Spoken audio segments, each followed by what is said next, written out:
Louvado seja o Senhor nosso Deus. Convido a amada igreja a abrir sua Bíblia em Gálatas capítulo 2.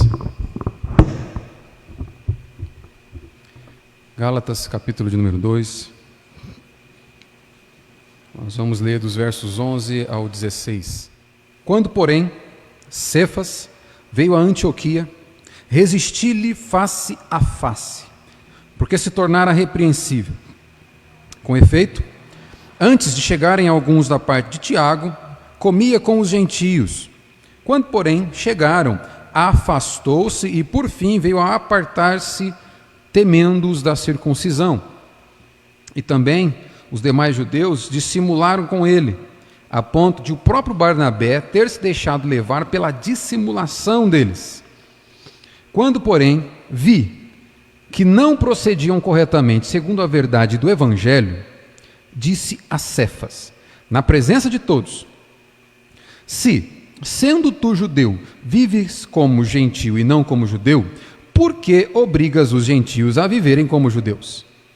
Nós, judeus por natureza, e não pecadores, dentre os gentios, sabendo, contudo, que o homem não é justificado por obras da lei, e sim mediante a fé em Cristo Jesus, também temos crido em Cristo Jesus para que fôssemos justificados pela fé em Cristo e não por obras da lei, pois por obras da lei ninguém será justificado. Até aqui, vamos orar? Amém.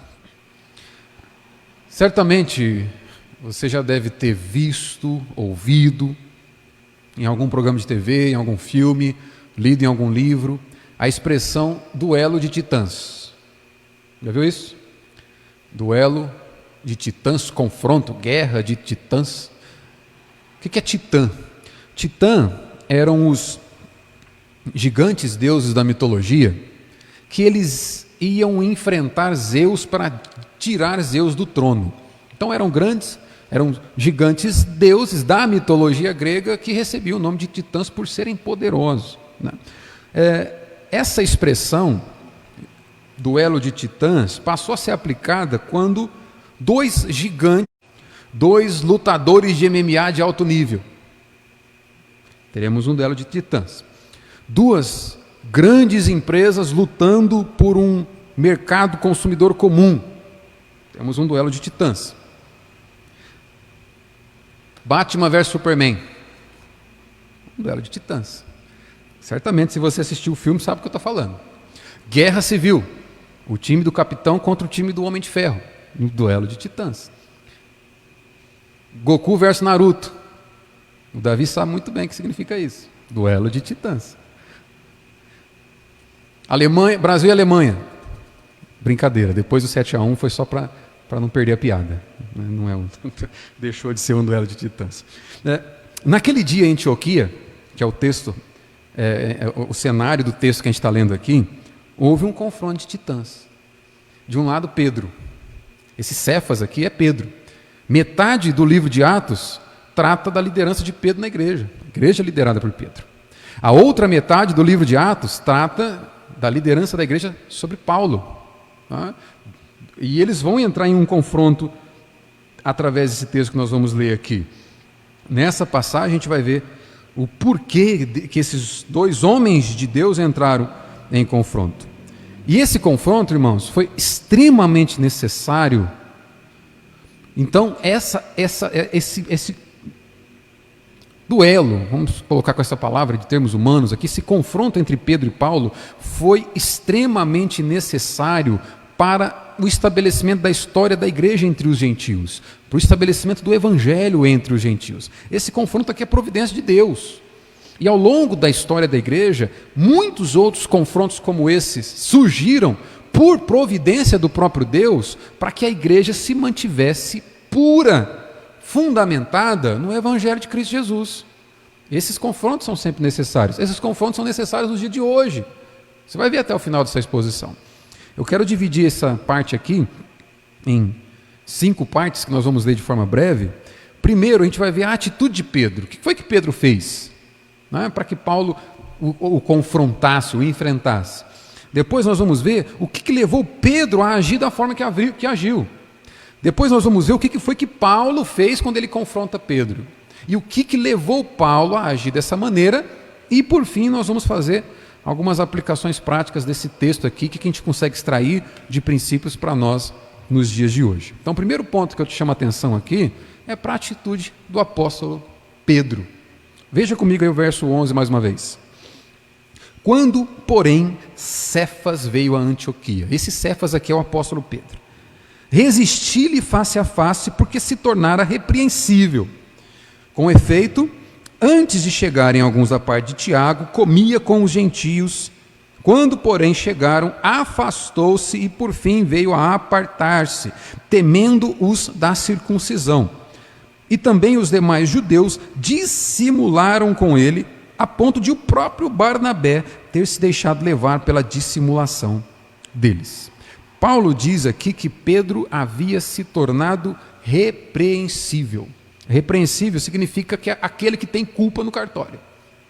E pelo fato de Pedro ser culpado pela atitude que teve, Paulo vai repreendê-lo. Esse é o significado de dizer que Pedro havia se tornado repreensível aqui. E ao censurar Pedro publicamente, Paulo mais uma vez está reafirmando a sua autoridade apostólica aqui.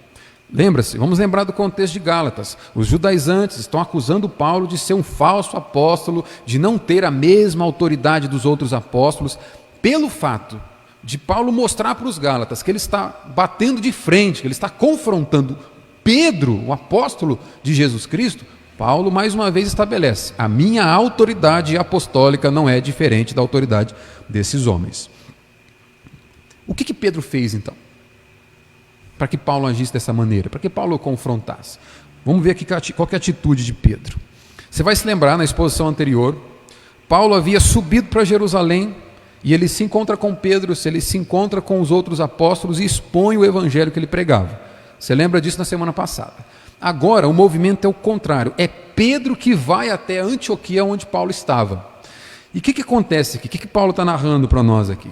Quando Pedro chega em Antioquia, ele tinha comunhão com os cristãos gentios. Lembra mais uma vez? Outro passo atrás aqui. Judeus e gentios não se bicavam. Quando o cristianismo, o evangelho de Cristo Jesus, passou a ser aquilo que unia os gentios, que eliminou a barreira entre judeus e gentios, ainda existia dentro da igreja os crentes nominais, os judeus que não eram convertidos de verdade, que não haviam entendido nada de evangelho, confrontando essa unidade entre judeus e gentios. O judeu não se misturava com o gentio nem a pau, porque ao se encontrar com o gentio, ele se via como impuro. Uma vez que o gentio é impuro, se eles tivessem encontrado algum gentio, eles tinham que se lavar rapidamente, porque eles entendiam o seguinte: nós chegamos perto, nós tocamos em um gentio, temos que nos purificar. Esse pensamento separatista do judeu era muito vivo naquela época. Só que Pedro, quando chega em Antioquia, ele vai se relacionar com os cristãos gentios numa boa. Pedro vai comer com eles. E a forma que Paulo conjuga o verbo comer aqui, indica que esse é um comportamento corriqueiro de Pedro. Pedro continuamente comia, se reunia, tinha comunhão com os cristãos gentios. O velho pensamento de Pedro, de que judeus não poderiam se misturar com os gentios, já havia caído por terra aqui. Ele não se considerava mais alguém de superior aos gentios, que seria contaminado se estivesse em contato com os gentios. Pedro já havia perdido esse contato, esse pensamento. Até que. E na nossa tentativa de viver pelo Evangelho, sempre vai existir um até que. E esse até que vai tender, ou vai tentar você, para que você volte a viver como um religioso. Você passa a buscar viver pelo Evangelho de Jesus Cristo, até que surgem situações, surgem tentações que vão tentar te fazer servir a Deus por obrigação e não mais por amor. Vão tentar te fazer você se apegar nos seus próprios méritos, no seu próprio desempenho, do que na obra de Cristo. Isso aconteceu com Pedro também. O que Paulo vai narrar aqui? Pedro estava em comunhão com os gentios até que veio um grupo de Jerusalém, um grupo de cristãos nominais também. Em especial, esses caras eram da seita dos fariseus. Eles haviam entrado na igreja, mas sem deixar de ser religioso. Eles não se tornaram cristãos. É o que acontece hoje. É comum nós termos dentro da igreja o trigo e o joio. Jesus nos ensinou isso. É comum ter dentro da igreja quem é regenerado, quem vive pelo evangelho, e quem é religioso, que acredita nas suas próprias obras para ser salvo. Isso está dentro da igreja também. Esses homens aqui chegaram em Antioquia, esses judeus, e começaram a pregar o seguinte: aquele que não for circuncidado, conforme a lei de Moisés prescreve, não pode ser salvo. Pronto. Aí chega diante de um monte de cristão gentil que não foi circuncidado. Esse era o contexto da terra ali de Antioquia, das igrejas da Galácia. E esses judeus começam a pregar o seguinte: olha, se vocês não guardarem a lei de Moisés, vocês não serão salvos. E o texto indica que eles iam até além.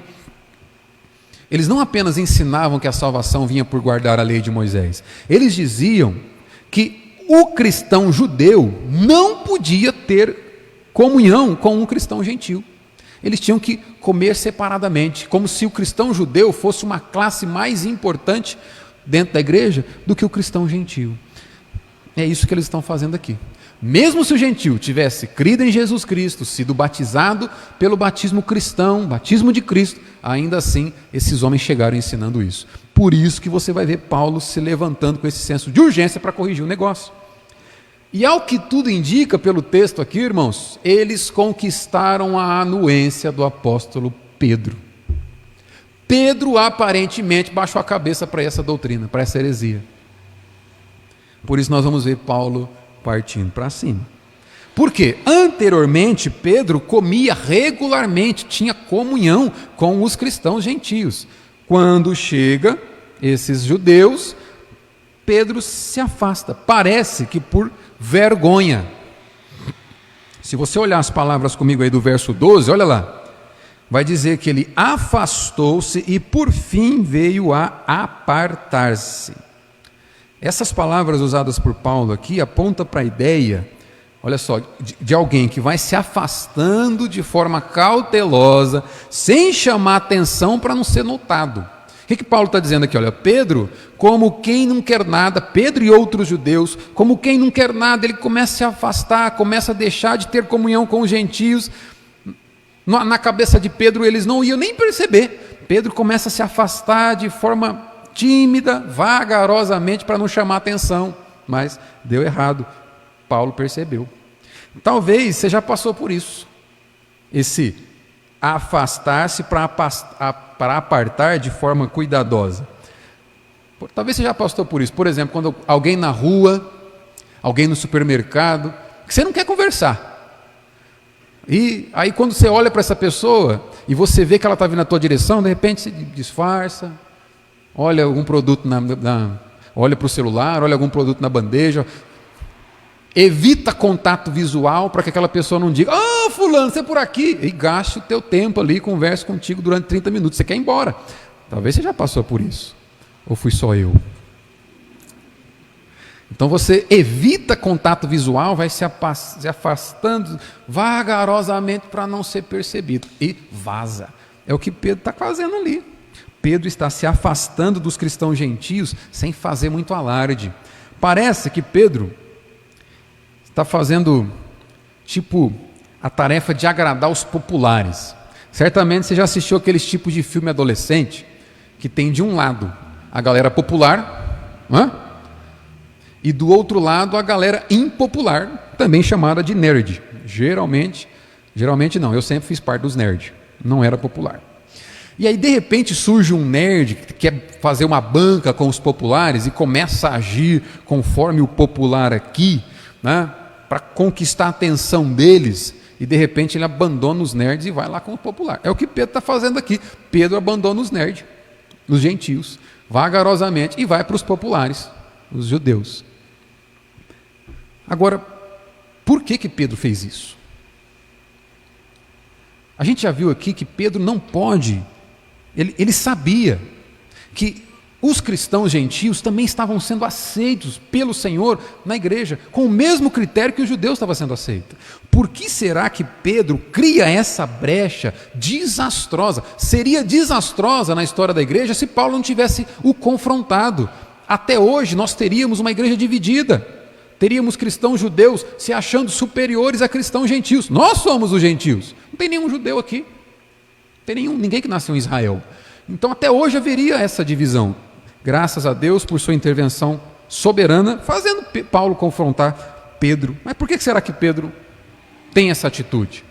Pedro já havia tido uma revelação da parte de Deus, lá em Atos capítulo 10 e 11, se você for ler, em que Deus mostra para Pedro que os gentios estavam sendo aceitos agora na igreja de Deus, no corpo de Cristo, mediante a fé em Jesus Cristo. Pedro já havia tido essa revelação lá no livro de Atos. Inclusive, quando Pedro prega na casa de um gentio chamado Cornélio, ele vai dizer o seguinte: reconheço por verdade que Deus não faz acepção de pessoas. Os gentios também estão sendo aceitos no povo de Deus. Deus não faz essa separação. Quando o Espírito Santo vem sobre os cristãos gentios, que ouve a pregação de Pedro, Pedro concorda que eles deveriam ser batizados e eles deveriam fazer parte da comunhão com a igreja. O que será que aconteceu aqui agora então? Certamente ele não mudou de ideia. Paulo nos mostra, aí no verso 12, Paulo está dizendo que ele veio a apartar-se temendo os da circuncisão, com medo dos judeus. Agora, olha o verso 13 atentamente também. E também os demais judeus dissimularam com ele a ponto de o próprio Barnabé ter se deixado levar pela dissimulação deles. Essa palavra que se repete aqui, dissimulação, em grego é hipocrisia. É alguém que está fazendo fita, alguém que está fingindo. Pedro, Barnabé, irmão, quem que é esse Barnabé que Paulo cita aqui? Lembra da exposição anterior? Paulo leva na sua viagem para Jerusalém um judeu, Barnabé, um gentio, Tito, para mostrar que a igreja não estava dividida, que a igreja de Deus é composta por um único povo, formado tanto por judeus, Barnabé, quanto por gentios, Tito. Até esse Barnabé entrou na onda. Essa palavra dissimulação significa fingimento. O que eles estão fazendo aqui? Eles sabem que os gentios fazem parte do povo de Deus, mas estão agindo com fingimento, como se não pudesse ter comunhão com eles. Isso é a palavra dissimulação aqui. A acusação de Paulo é séria, mas ela é evidente. Pedro e os outros agiram com falta de sinceridade, com falta de verdade. Quando eles se afastam da mesa dos gentios, eles não estavam sendo sinceros com aquilo que eles acreditavam. Pedro, Barnabé e os outros gentios, os outros judeus, acreditavam que os gentios faziam parte do povo de Deus, mas eles estavam agindo de forma contrária, por covardia. Eles estavam indo contra a própria consciência, por covardia. Faltou coragem para Pedro, faltou coragem para Barnabé e os outros judeus. Agiram contra a própria convicção. Eles tinham convicção de que os gentios foram aceitos por Jesus, foram aceitos por Deus, mas estão agindo como se não fossem. Isso é hipocrisia, né? Um medo covarde. O mesmo Pedro, olha só, o mesmo Pedro que negou Jesus 3 vezes, com a acusação de uma criada. Você vai lembrar? Lá no Evangelho de João, quando Jesus é capturado, a criada vai olhar para ele escondidinho ali, vai dizer: você é um deles, eu te vi junto com eles. Pedro, nunca vi falar desse Jesus. Quem é Jesus? Nunca nem vi. E aí, de novo, não, você fala como eles. 3 vezes ele vai dizer: não sei, nem sei quem é Jesus. Esse mesmo Pedro que negou Jesus lá no Evangelho de João, está negando Jesus aqui agora. E tudo isso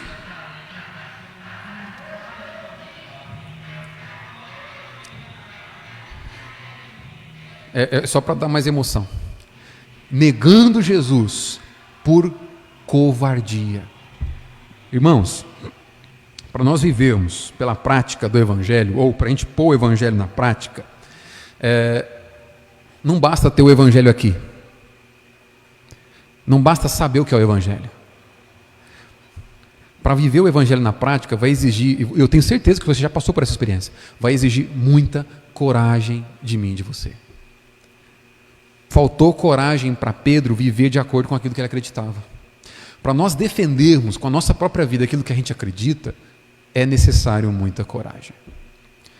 Quando eu penso nesse tema de coragem para se viver o que acredita, eu lembro de um filme que foi lançado no ano 2000, certamente alguns aqui já viram, estrelado por Mel Gibson. O nome do filme é O Patriota. Quem já viu? Então, alguém já sabe o que eu vou falar aqui. O personagem principal ali, que é estrelado pelo Mel Gibson, Benjamin Martin, e esse filme conta a história da independência dos Estados Unidos. O ponto alto do filme é quando o exército inglês vem de um lado e o exército americano vem do outro, e eles vão se enfrentar. O exército americano é formado por colonos, eles têm um número lá razoável, porém o exército inglês é formado por soldados com grandes armas. E eles vão se enfrentar. Esse é o ponto alto do filme. Porém, quando o exército inglês está partindo para cima dos americanos, os soldados americanos começam a ver os seus parceiros sendo baleados, bomba explodindo do lado deles. Eles são tomados por medo. E eles começam a correr embora. Começam a fugir. Olhando, amedrontados pelo exército inglês, eles começam a fugir. Até que esse Benjamin Martin, o personagem aí do Mel Gibson, olhando aquela situação, ele pega a bandeira de um soldado que estava fugindo e começa a correr também. Só que ele não corre da batalha, ele corre em direção à batalha. Ele corre na direção dos soldados ingleses, sozinho, deu na louca, pegou a bandeira e começou a correr sozinho para frente da batalha. Os outros soldados americanos ficaram incomodados com aquilo. Eles começaram a pensar, não, peraí, como assim? Nós estamos fugindo da batalha, o capitão está... Foi combinado também. O capitão está correndo sozinho na direção dos inimigos, gritando, feito louco. Isso incomodou os outros soldados. Sabe o que eles começaram a fazer? Deram meia volta e correram para a batalha também. Foram para cima dos ingleses. E naquele dia, eles venceram os ingleses. O que eu quero dizer com isso? Para você viver de acordo com aquilo que você acredita, vai exigir muita coragem. Não basta conhecer. Não basta saber. É necessário coragem para viver de acordo. É por isso que o Evangelho não pode ser apenas algo que informa a sua mente, mas tem que ser algo que molda, que toca o seu coração. Porque quando o Evangelho chegar no coração, sair apenas daqui, mas chegar aqui estão não apenas a fonte dos nossos pensamentos, mas no seu coração está a fonte do seu pensamento, da sua vontade e das suas afeições. Todo o seu ser está aí. Quando o Evangelho toca o teu coração, você passa a agir com coragem. Você tem coragem para viver de acordo com aquilo que você acredita. E eu penso que até Pedro, meus irmãos, passou por essa fase de ter o coração completamente marcado e moldado pelo Evangelho. A ponto de, aí sim, quando o seu coração todo foi tomado, ele passou a ser um homem que não nega Cristo pela covardia, mas foi até as últimas consequências, entregando a própria vida, morrendo na cruz, para defender o Evangelho. Esse foi o motivo. Pedro acovardou. O meu terceiro ponto aqui, então, é o que Paulo vai fazer agora. Como é que Paulo responde a isso? O que Paulo faz? Olha aí comigo o verso 14. Verso 14 de Gálatas 2.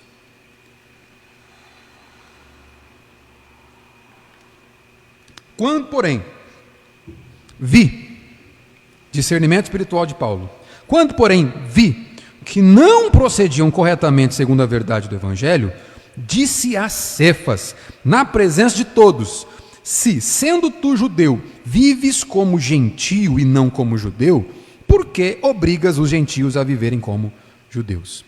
O que Paulo faz então? Qual foi a atitude de Paulo? No verso 11, Paulo diz que ele resistiu, ou seja, ele enfrentou Pedro face a face.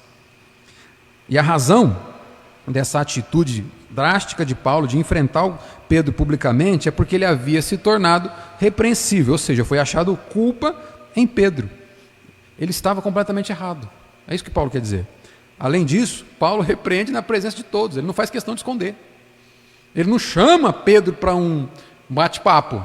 Ó, vem cá entre nós, cara, você não pode fazer isso não. Foi na frente de todos. Paulo não hesitou, nem por reverência a quem Pedro era. Paulo sabia, ele reconhecia Pedro como um apóstolo de Cristo, ele sabia que Pedro foi designado apóstolo antes dele, porque é isso que ele diz lá no capítulo 1, verso 17. Ele sabia que Pedro era uma das colunas da igreja, capítulo 2, verso 9. Ele sabia que Deus havia confiado o evangelho a Pedro, para Pedro pregar para os judeus, está no capítulo 2, verso 7. Paulo não negou nenhum desses fatos, ele não esqueceu disso aqui. No entanto, isso não impediu Paulo de contradizer, de confrontar e se opor a Pedro publicamente. E nem intimidou ele de fazer isso. Ele foi para cima. Por que Paulo tem essa atitude pública? O afastamento de Pedro gerou um escândalo naquela igreja. E foi uma atitude pública, o escândalo foi público. A hashtag Pedro se afasta do judeu teria explodido a internet. Pedro não come com os gentios. Pronto, ia quebrar o Instagram, se tivesse Instagram. Não ia falar em outro assunto. Foi público. Então Paulo confronta Pedro publicamente, porque o pecado de Pedro foi público. Paulo não caiu naquela tentação que muitos crentes caem hoje. Quem lida com líder é Deus. Não pode tocar no ungido do Senhor. Não, ele é pastor, autoridade espiritual sobre a igreja. Está pregando heresia e ninguém fala nada, só por causa da posição do cara. Irmãos, abre um parênteses aqui. Jamais se relacione com pessoas como eu, que tem essa posição aqui, de forma acrítica. Jamais se renda à personalidade de um indivíduo pelo cargo que ele ocupa, pelo fato dele ser pastor. Não é assim que os apóstolos ensinavam, não. Eles diziam que a gente tinha que provar os espíritos. E provar o espírito é para saber se o que o cara está pregando é verdade. Não é simplesmente se aceitar, porque o cara tem um título de pastor. É você fazer aquilo que você está sendo orientado a fazer aqui. Ó. Olha aí para saber se o que eu estou falando está escrito. A partir do momento que aquilo que o pregador estiver falando não estiver respaldado pela Escritura, Deus não tem compromisso nenhum. A autoridade não é do título pastoral, do cargo, da formação, da personalidade. A autoridade é a Escritura. Não relacione com esses homens de forma acrítica. Faça o que os apóstolos ensinam. Observe para saber se o que ele está pregando vem de Deus. É isso. Isso nos ensina aqui, que quando nós conhecemos a verdade sobre a palavra de Deus, e nós vemos ela sendo transformada em erros, e nos calamos diante desses erros por omissão e covardia, está comigo ainda? O que esse texto está nos ensinando aqui? Se nós vemos a verdade da palavra de Deus sendo transformada em erro e nos calamos, nos tornamos coniventes com esse erro, participantes desse erro por causa da nossa omissão. Se imagine diante do seguinte dilema moral. Você conhece uma pessoa que tem tendência suicida. Um denso caso de depressão, tendência suicida. E detalhe, essa pessoa externa para você o interesse dela em tirar a própria vida. Aí você não faz nada. Eu não vou me intrometer a vida da pessoa. Essa pessoa vem a ter êxito em tirar a própria vida. Como é que você fica diante dessa história? E é justamente o que está acontecendo em Antioquia. A vida eterna daqueles cristãos estava ameaçada pela postura de Pedro. Em defender, em chancelar, em carimbar embaixo essa heresia de que para ser salvo o indivíduo tem que fazer boas obras. Esse desvio esse grave desvio doutrinário, que você precisa guardar toda a lei de Moisés, depois crer em Cristo para ser salvo. Se Paulo não confronta publicamente Pedro, isso mudaria a história da igreja para sempre. Providência de Deus aqui. É justamente o que está acontecendo ali. Paulo não foi conivente com o erro, por causa do temor a Deus em primeiro lugar, e porque ele amava aquelas almas que iriam para o inferno, caso ele fosse conivente. E isso me leva para o último ponto. Por que Paulo agiu assim? Por que Paulo respondeu dessa forma? Por que Paulo não agiu naquela posição? Deixa para lá. Deus sabe, com o líder quem trata é Deus. Por que Paulo não pensou assim? Porque Paulo conhecia a doutrina da justificação pela fé. Paulo sabia que ninguém é salvo por obras, mas é pela fé no nosso Senhor Jesus. Olha aí o verso 15.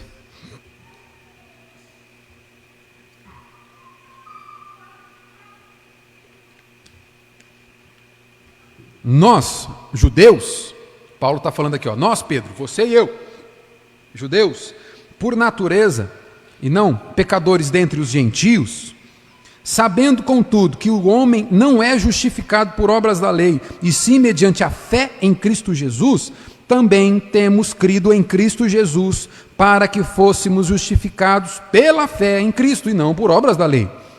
Pois por obras da lei ninguém será justificado. Por que então Paulo agiu como agiu? Paulo se atreveu a contradizer seu companheiro de ministério de forma pública, porque ele viu que a doutrina fundamental da fé cristã estava ameaçada. A doutrina fundamental do cristianismo não é outra a não ser a justificação pela fé. Justificação é o meio pelo qual Deus te aceitou. Paulo sabia que essa doutrina que é fundamental, que é o pilar, basilar, fundamental, a estrutura do cristianismo, estava sendo ameaçada.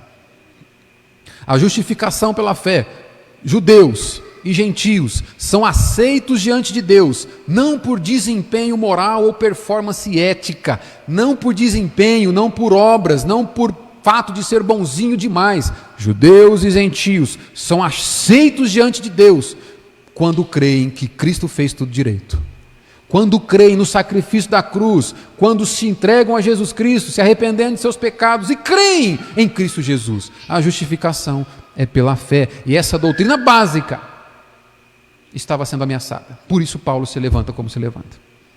Quando Martinho Lutero comenta isso aqui, ele diz assim: ele não estava lidando com um assunto superficial, mas com um artigo principal de toda doutrina cristã.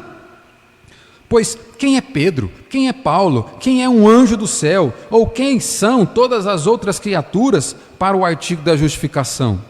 O que somos nós, se é que sabemos? Estamos à luz clara do dia. Mas se somos ignorantes nesse ponto, quanto à justificação, então estamos na mais miserável escuridão. Lutero está deixando claro aqui, Paulo se levanta com tanta coragem, porque o básico do cristianismo estava se perdendo. A justificação pela fé em Jesus. Paulo só está mostrando para nós aqui, irmãos, a necessidade de viver aquilo que pregamos. Por que você acha? Volta um pouquinho comigo no capítulo 1, verso 8. Volta lá. Gálatas capítulo 1, verso 8. Volta e veja por que Paulo tem essa atitude. Ele só está mostrando para nós que ele vive aquilo que prega. Coisa que todo crente deveria fazer. Coisa que Pedro não fez entre os judeus e gentios. Gálatas capítulo 1, verso 8. Olha só o que Paulo disse.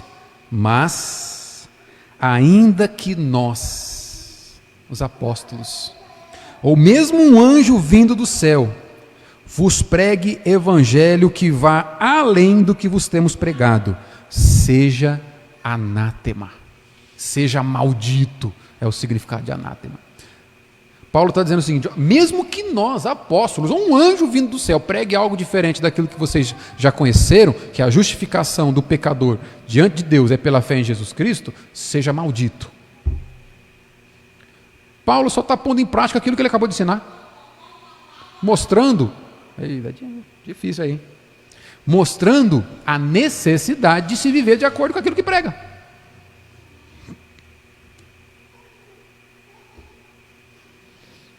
O próprio Pedro foi justificado pela fé.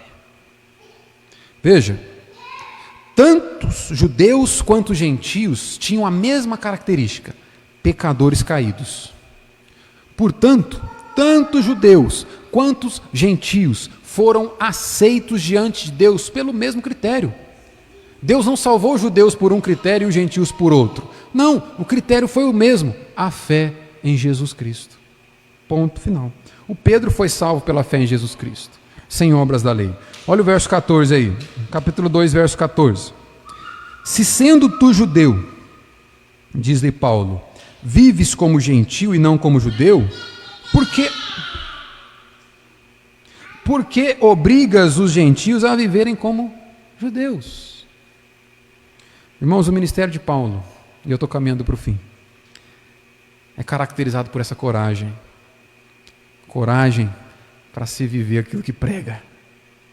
Coragem para aplicar o Evangelho em todas as áreas da vida. Coragem para viver de forma evangélica, ainda que para isso seja necessário confrontar um líder. E isso nos leva para algumas aplicações práticas aqui. O que você pode fazer com essa mensagem? Primeiro ponto, irmãos, nós estamos diante de um convite para não sermos covardes. Defender o Evangelho publicamente, viver de acordo com o Evangelho, vai te exigir coragem. Nós estamos diante de um convite, Paulo está dizendo para mim e para você, não seja covarde. Primeiro, ao vermos o nosso meio, eu vou me limitar à igreja presbiteriana de Pitangueiras, para não gerar aqui um confronto de presbiterianos com assembleianos, com batistas, vou me limitar a nós aqui, tá bom? Caso você ver no nosso meio alguém ameaçando a doutrina da justificação pela fé, se levante para defender a suficiência de Cristo. Nenhum de nós aqui tem autoridade para pregar um outro evangelho, para pregarmos uma outra forma de salvação, a não ser pela fé em Jesus Cristo. Se você ver como Paulo viu a atitude de Pedro no nosso meio, pessoas ensinando contrário daquilo que a Bíblia está ensinando, pessoas vivendo de acordo contrário àquilo que a Bíblia está ensinando, você não tem apenas o direito, mas o dever, de acordo com o Espírito do Novo Testamento, em confrontar esse irmão, lembrando de onde ele estava quando Deus o tirou de lá, lembrando de como que ele foi aceito por Deus. Justificação pela fé. E segundo, a gente precisa buscar responder a seguinte pergunta, em todas as áreas da vida. Quem está comigo ainda diz amém. Nós precisamos responder a seguinte pergunta para todas as áreas da nossa vida: como posso viver essa experiência de forma evangélica? Você está diante de uma situação. Busque responder a seguinte pergunta: como faço para viver essa situação, para viver essa experiência de forma evangélica? Como viver de forma evangélica na igreja, por exemplo? Primeiro ponto aqui. Vou te dar algumas ideias. Vou te dar 5 ideias, mas isso se estende para todas as áreas da sua vida. Primeiro, como viver de forma evangélica na igreja? A sua presença nas atividades da igreja, a sua presença nas reuniões de oração, nos estudos bíblicos, nas escolas bíblicas dominicais, não deve ser motivada apenas pelo senso de obrigação. Paulo disse no texto que nós lemos aqui: pesa sobre mim a obrigação de pregar o evangelho. Mas nós sabemos que Paulo faz isso por zelo. Nossa participação na vida diária, do discipulado, da vida comum dessa comunidade local, não deve ser motivada apenas pelo senso de obrigação, mas por entendimento claro da mensagem evangélica. Você e eu, por causa de nossos pecados, não merecíamos outra coisa de Deus a não ser o inferno. É isso que a Bíblia nos ensina. No entanto, cremos que a vida, a morte e a ressurreição de Cristo foi em nosso favor, e isso muda tudo diante de Deus. Isso faz com que sejamos aceitos diante de Deus, alvos da graça de Deus, da misericórdia de Deus, do perdão de Deus e não mais da ira de Deus.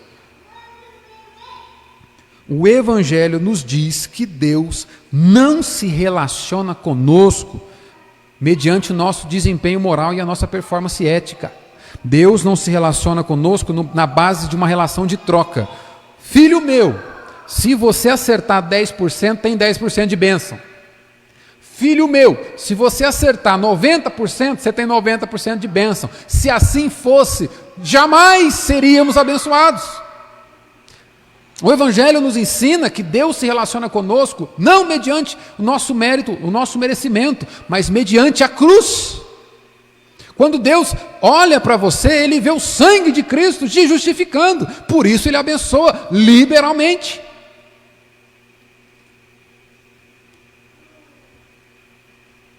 Portanto, não há outra resposta mais coerente que nós podemos dar a esse Deus, que já providenciou tudo que você precisa para viver nessa vida e na outra, a não ser servi-lo com dedicação e amor. Não há outra resposta mais coerente do que buscar a Deus, do que servir a um Deus que te salvou graciosamente. Não há outra resposta mais coerente do que servir a um Deus que por merecimento deveria te dar o inferno e te deu o céu. Por causa de Cristo. Não há outra forma de responder a essa graça, a não ser servindo a Ele com dedicação. Devemos desejar estar na igreja por amarmos ao Deus que nos deu tudo quando não merecíamos nada. Segundo, como viver de forma evangélica na família. Aqui começa a complicar, porque viver de forma evangélica na igreja é aparentemente mais fácil. Não é, mas é aparentemente mais fácil. Como viver de forma evangélica lá em casa? Isso aqui pega para nós. Nós somos responsáveis por ensinarmos a justificação pela fé para os nossos familiares. E não apenas ensinar, mas viver, como Paulo viveu aqui na prática. Há uma discussão na família. E quando há discussões na família, o ego entra em campo. É assim que funciona. Ser evangélico em casa é esvaziar o ego. Deus nos ajude. Ser evangélico em casa é usar de graça, amor incondicional e misericórdia. Graça porque os seus familiares nem sempre vão merecer o seu cuidado. E ainda assim, você vai dar desse cuidado, porque você também não merecia o cuidado de Deus e Ele cuida de você. Amor incondicional, porque nem sempre os seus familiares vão merecer o seu amor, assim como você não merece o amor de Deus e ainda assim Ele te dá. Viver de forma evangélica. Misericórdia, porque geralmente eles vão pisar na bola contigo, assim como você pisa na bola com Deus continuamente e ainda assim Ele te perdoa. Viver de forma evangélica em casa. Nossos familiares jamais vão preencher todos os nossos requisitos que nós colocamos para que as nossas vontades sejam satisfeitas. Jamais. Da mesma forma que você não preenche os requisitos de Deus e ainda assim Ele cuida de você. Viver de forma evangélica em casa. Você e eu somos incapazes de satisfazermos a Deus. E ainda assim Ele nos perdoa, Ele nos abençoa, Ele cuida de nós. Quem você pensa que é para negar isso para os seus familiares? Viver de forma evangélica em casa. O mesmo Cristo que faz mediação entre você e Deus, faz mediação entre você e seus familiares. Se você decidir, a partir de hoje, viver de forma evangélica lá em casa, você não vai mais esperar que eles mereçam todo o seu cuidado. Você não vai mais esperar que eles mereçam todo o seu amor. Você não vai mais esperar que eles mereçam toda a sua dedicação. Porque você também não merece o cuidado, o amor e a dedicação de Deus e ainda assim Ele te dá tudo isso. Terceiro ponto. Como viver de forma evangélica no trabalho. Eita! Só vai aumentando o grau de dificuldade aqui. Pois é. Seu valor, meu irmão, seu valor, minha irmã, não é ditado pelo seu patrão. Portanto, não faça apenas motivado pelos elogios dele. O seu valor é ditado pela cruz. Seu valor é demonstrado na cruz. Portanto, faça as coisas motivadas pelo amor àquele que te diz que você deve servir o seu patrão como se estivesse fazendo para ele. Se isso te motivar no seu serviço, à tua empresa, ao teu trabalho, ou se você é um autônomo, um profissional liberal ou um empresário, se o amor que você tem pelo seu Senhor te motivar no trato dos seus afazeres, jamais você vai estar desmotivado no trabalho.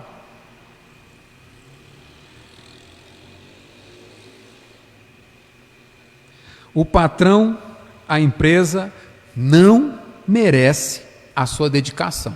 Talvez você pode pensar assim. Ah, mas eu trabalho nessa empresa há tanto tempo aqui, me dedico tanto, esse povo não merece porque não me reconhece. Pois é, você também não merecia a dedicação de Cristo, e Ele foi até as últimas consequências, derramando sangue na cruz até a última gota para te resgatar. Ser evangélico no trabalho. Meu penúltimo ponto: como viver de forma evangélica entre amigos. O melhor amigo é aquele que te apresenta Jesus Cristo, irmão. Então seja o melhor amigo. Apresente Cristo com as palavras e também com o comportamento. E detalhe, não desfaça as amizades, porque as pessoas não satisfazem todas as suas expectativas, porque você também não satisfaz as expectativas de Deus, e ainda assim, Ele cuida de você. E por fim, como viver de forma evangélica diante de Deus. Isso é uma linha muito fina. Nós podemos estar diante de Deus vivendo de forma religiosa e não evangélica. Jesus é autor e consumador da sua salvação e da sua aceitação diante de Deus.